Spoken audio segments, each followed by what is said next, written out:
Good morning, everyone. We'll begin this hearing at this time. So I'm going to start with an opening statement, and then we'll begin from there. So good morning, and welcome to today's public hearing. My name is Brandon Carino. I'm a program specialist in the Director's Office in the Division of Water Supply and Geoscience at the New Jersey Department of Environmental Protection, and I'll be serving as a hearing officer to today's public hearing.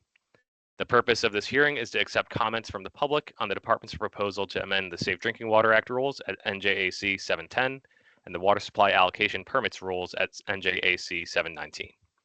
The department's notice of rule proposal was published in the New Jersey Register on August 19th, 2024.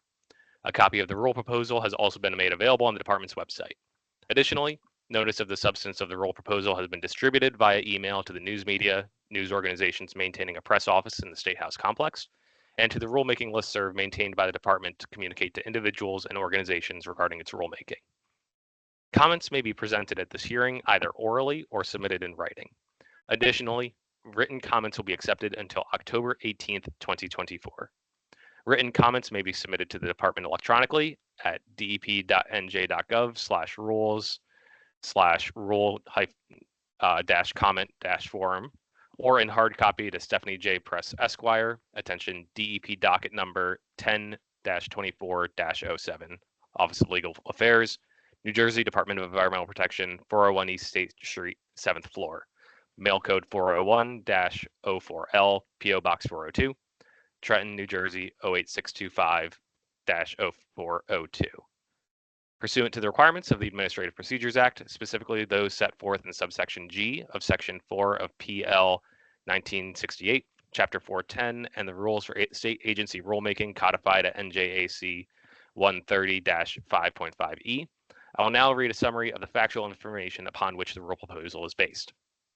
The department is proposing to amend the New Jersey Safe Drinking Water Act, SIDWA, rules at NJAC 710 and the Water Supply Allocation Permit rules at NJAC 719 to incorporate pertinent aspects of the Water Quality Accountability Act, NJSA 5831-1 at SEEK, requires submittal of water loss audits and updates to storage requirements for certain public water systems, among other changes.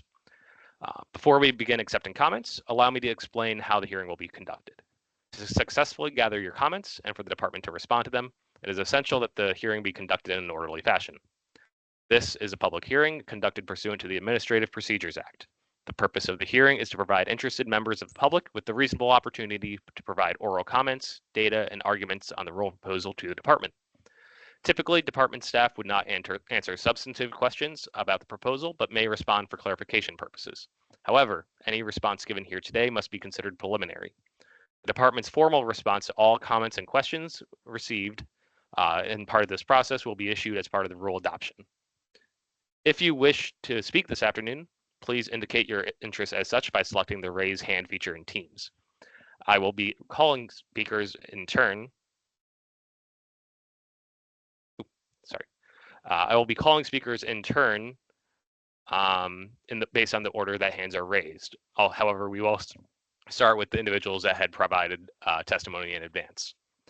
Please note that this hearing is being recorded and a stenographer will create a transcript to ensure that there is an accurate record of your comments. If you would wish to receive a copy of this hearing transcript, you may contact the department after the conclusion of the hearing when a transcript can be generated. If you choose to comment, please state your name and spell it at the beginning of your testimony. Also, identify the organization or interest that you wish to represent if you are so affiliated. If you brought written copies of your comments, you can send a copy to the department at WQAA@dep.nj.gov, who will then enter them into the official record. The department, again, will begin the hearing with those who had provided copies of testimony ahead of the hearing. Finally, I would like to thank you all for attending the hearing. So from there, due to the number of individuals present, we are going to be capping comments duration at 5 minutes. However, if time permits, we can certainly circle back and provide additional time as needed to those who have already shared. So the first comment that was received in writing was for Steve Specht on behalf of the Association of Environmental Authorities. Steve, if you're present, you can unmute yourself and identify yourself. I am present. Thank you.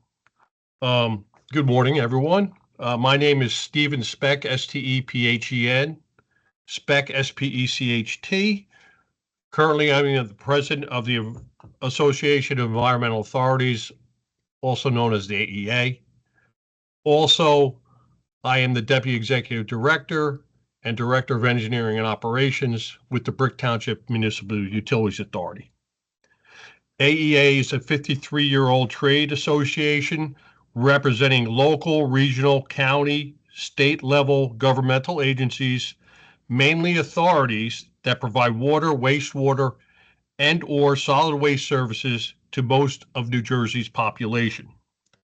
AEA appreciates the opportunity to comment, and we will be submitting written comments as well.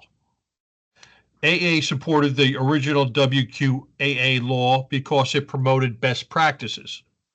But we also predicted that water and sewer customers would end up paying much more because the WQAA would increase utility costs and trigger more water and sewer privatization.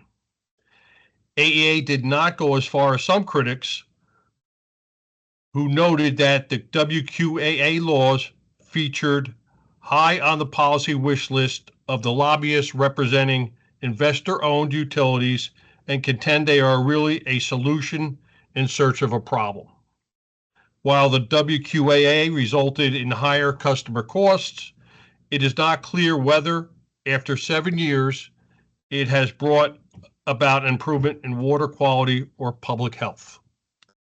Whether these latest WQAA rules succeed is largely dependent on whether the penalties motivate utilities with unsatisfactory rates of violation to change and whether the DEP can use the WQAA data constructively.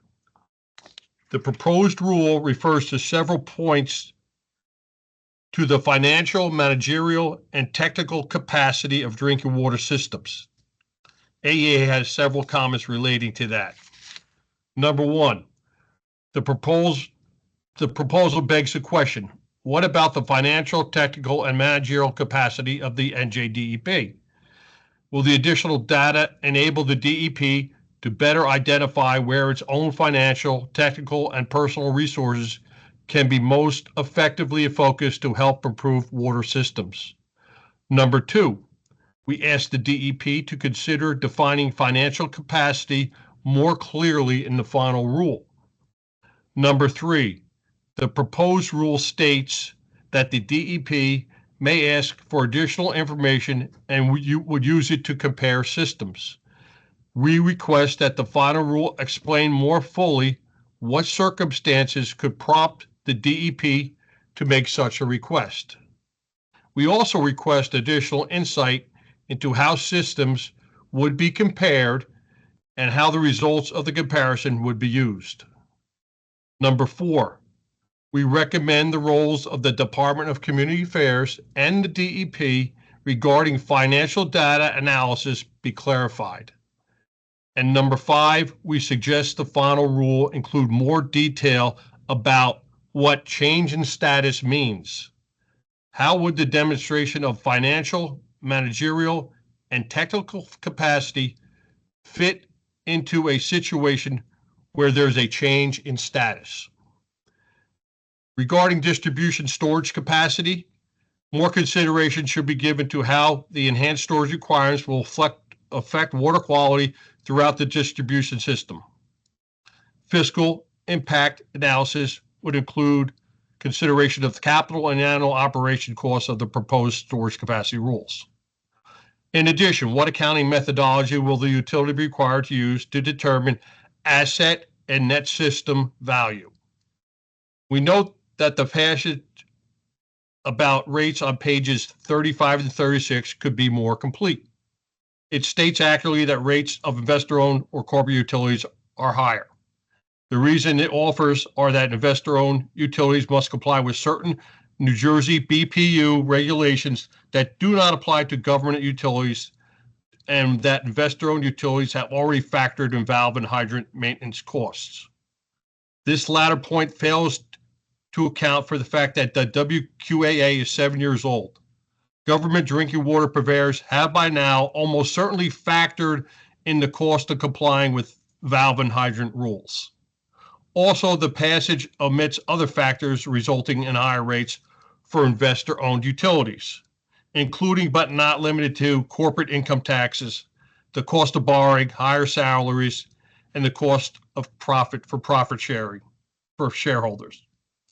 New Jersey investor-owned utility customers bear most of the cost or all the costs for each new water or sewer system that is acquired. If the DEP believes an explanation about rates differences is warranted in the proposed regulation, it should ensure that is complete and accurate. Finally, under estimated cost compliance with the WQAA on page 36, there is a passage referring to a system serving between 3,301 and 9,999 individuals.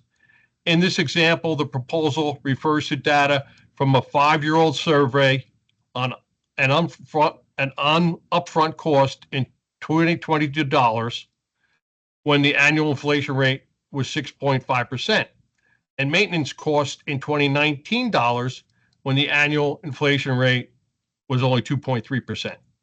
AUA recommends, for the sake of clarity, the NJDEP obtain current estimates of compliant cost and present all estimates in 2023 dollars. On behalf All right. Steve, of the yeah, AEA, thank you just for your if you can- consideration. Okay, thank you. Appreciate it. Thank you, Steve. Anyone else present in the virtual lobby that would like to speak? Again, there should be the raise hand function somewhere on your team's option bar. It says raise, and there's a little hand next to it.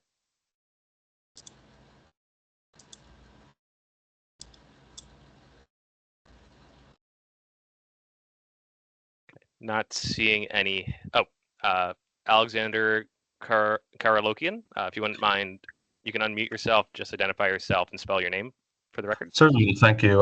My name is Alexander Karalokian. I'm with Ridgewood Water, a water utility in northern New Jersey. My name is spelled Alexander, last name Karalokian.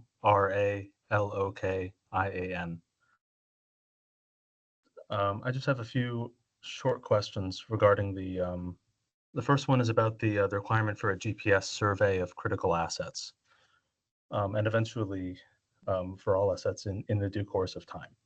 So there's a requirement in these rules for assets that are critical to be recorded with GPS to the standards that are already proposed. However, it's left up to the utilities what the definition of a critical asset is.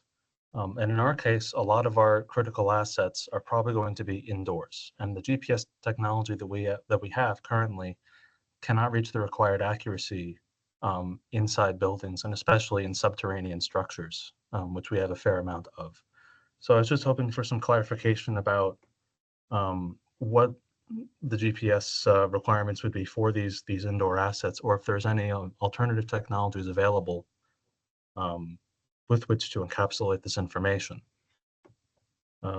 Essentially, I think it would be strong to require the GPS of all outdoor assets and then have some kind of building coordinates or extent with a location description of the interior structure, as opposed to an actual latitude, longitude coordinate set for these interior structures. The technology to get the required accuracy simply may not be available.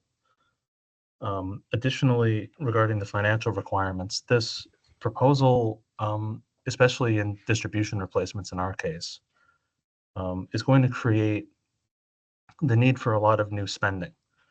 And however, we're indicated not to raise the rates too abruptly.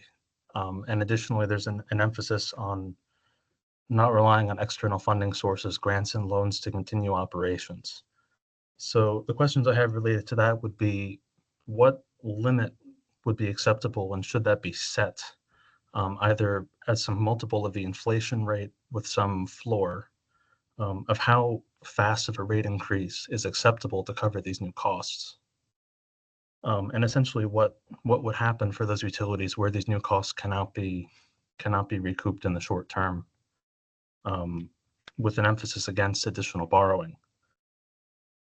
Additionally, regarding asset management plans, I saw in the financial impact section that the savings from improved management would offset the cost of the asset management plan. And I agree that in the long term, I think that may be true, but it may be several years before the implementation of these proactive maintenance efforts really involves a return. And in our case, especially, implementing the asset management plans to the scope described would require additional staffing and the taking on of consultants, which would incur an additional short-term cost on top of that. So what I foresee really is that in the few years after the adoption of these rules, it would create a lot of new spending that can't be recovered by a large number of utilities. And I was hoping for some clarity on what approaches would be available, especially for small and medium-sized utilities, to comply with these rules and remain financially healthy.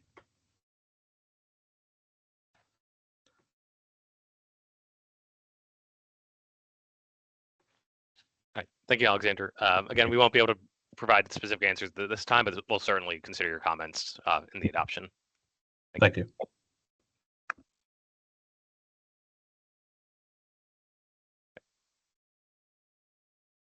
Anyone else present that would like to provide questions or testimony at this time?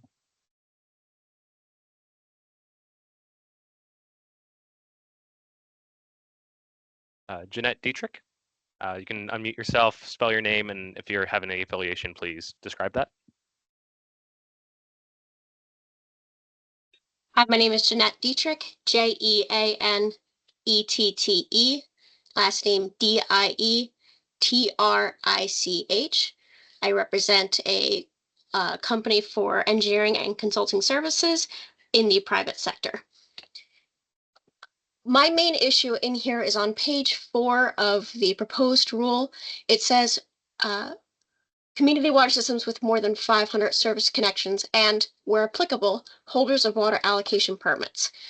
I have some questions regarding that because it's not well defined where applicable allocation permit holders is defined. It's not really defined well in here, and I do have some concerns because it is not well defined that it doesn't really work with some of our facilities. So some of our facilities have allocation permits with 500 plus connections, or sorry, where they don't have 500 connections, but they're under allocation because they produce enough water that they need to be under allocation. But their allocation does not require them to be individually metered, only metered at the wells themselves. So it really comes into question of how are we defining as where applicable holders of allocation permits is defined, because then that really changes what facilities are actually under this and what facilities are not going to be. And I'd like to see that further defined in the final rule, so that way there's a little bit more clarity of which ones are going to be under this and which ones are not. I also have questions on why in the proposed rule there is a section in there that talks about training, and it would be for municipal systems. It would be someone like the mayor. I have confusion on why training would be only required for the system owner when they are reasonably not the ones who actually implement the requirements. That would be more so on the water system operator. So I'm a little confused as to why the system owner, which in most cases of a holder of an allocation permit would be a mayor or something of the like, why they're the only ones who are required to get training and why they need training in the first place. And then again, harkening back on how would it work for facilities that are under this applicable allocation holders, again, for the unmetered services, how that would work for the water loss calculations. It just seems like a lot of these things of who it is applicable to are not well defined in here, and I think that should be further defined.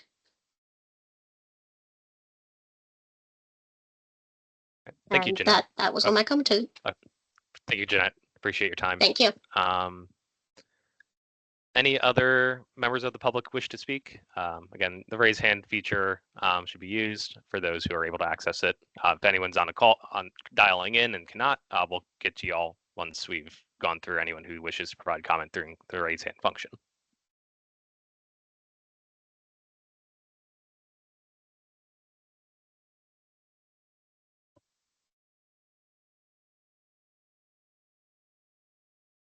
All right, seeing none, no more raises of hands. Anyone who's dialing in from a phone, either use the number to call. Oh, Jeanette, sorry.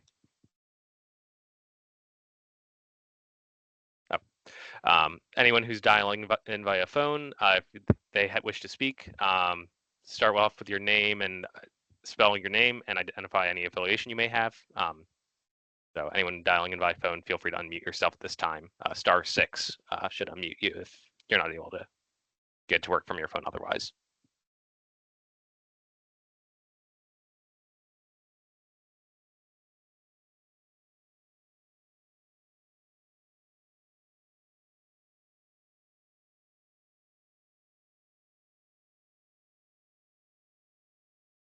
All right, not hearing any from the phone. Another last call for any members in the. Oh, Jeanette, do you wish to speak? Sorry, I did have one more comment that I would like to add. In Sure. there, it was a defined level of service goals. I'd like to just see if there would be a guidance on that so we can get a little bit more clarity of what actually should be captured in that. Okay. Thank you. Thank you.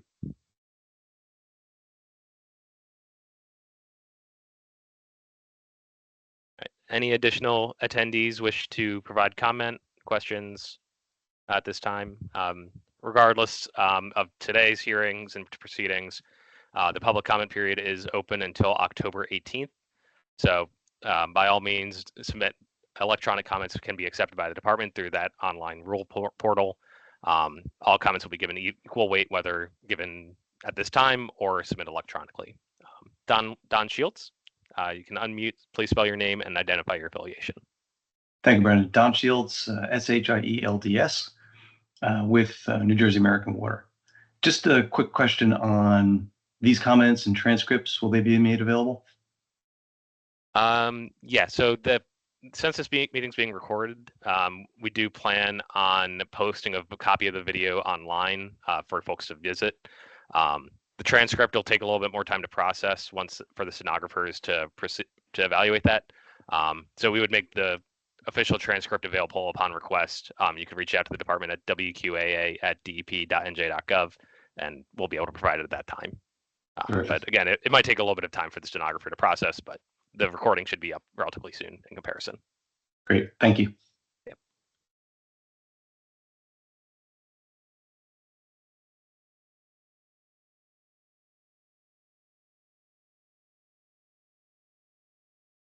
All right. Any last takers for questions or comments for the good of the order?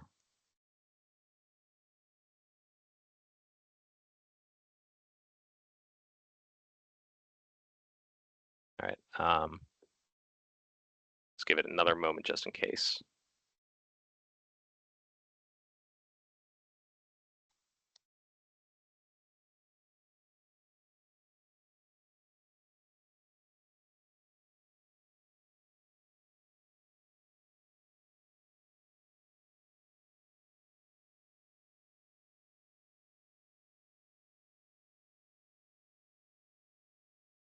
All right.